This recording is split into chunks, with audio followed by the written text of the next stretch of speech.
Hello, it's me, Danielle, and I'm here to talk about how is human identity measurement dependent in a technological space. So I did my argument on online dating. So let me go into a few statistics first before I get into my argument. So online dating has become a huge, major social and technological phenomenon within the last decade or so. Um, as of today, nearly half of the population either knows someone or is dating someone from online, or has already married someone that they met online. So that's half of the population. That's huge. Um, so according to Pew Research in 2005, only 44% of people said that online dating was a great way to meet people.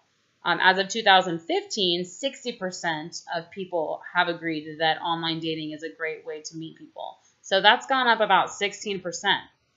So the acceptance rating is definitely increasing as time goes by. It's not only young people who feel this way, it's also the older generation. Um, so people 50 and up, the percentage of who's online dating has doubled from 6% to 12%. So that's a huge increase. So regardless of age, many people turn to a technological social outlet to mingle and meet people these days. So an issue with this is that a lot of the younger generation that's starting off meeting people online using Tinder or I don't even know all of them, Plenty of Fish, Match. When you start dating this way, you don't get that experience with social interaction, with meeting people in person or asking someone on a date in person. So I feel like if somehow the internet crashed or all the dating websites went away, I feel like people would be lost, for a lack of a better word, lost. Um, so part of the downside of online dating is you put yourself at risk of becoming catfished. So if you don't know what this term means, you can go watch the MTV documentary Catfish. It's great by Neve Schulman. He also has a series on MTV now about people who date online and then they meet and then the person ends up not being the person that they thought they were. They've created this false identity online. It's crazy. I love that show though. So you do put yourself at risk from being catfished. Although the properties of this online identity that one creates is measurement dependent of this technological space, because without the technological social outlets, this identity would not exist. The properties of this identity only exist within this technological realm.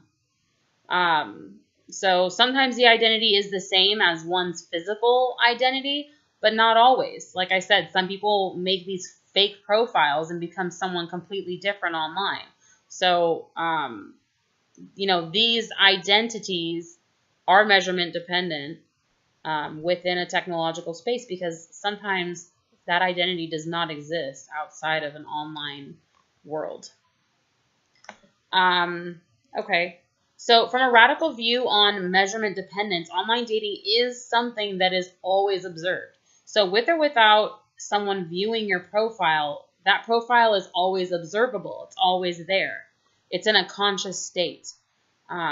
So an online dating profile takes shape of one's human identity within the realm of technological space. So when the accessibility of the online profile is compromised, it's not possible to view the profiles. So therefore, that identity does not exist anymore.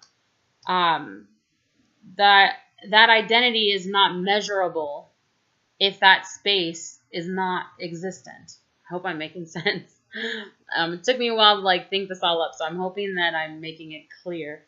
The online realm exists, and these profiles, who or which are the form of the human identity, exist within this online realm. So without the online realm, these identities do not even exist. Therefore, they cannot be measured because there's no properties. Let me get a little more into it here. So just for example, like the existence of Hot Stud 8108 or Cali Girl 22, they become irrelevant without the environment for which it is able to be measured. If John Baker is Hot Stud 8108 on Match.com, you take away Match.com and John Baker is just John Baker.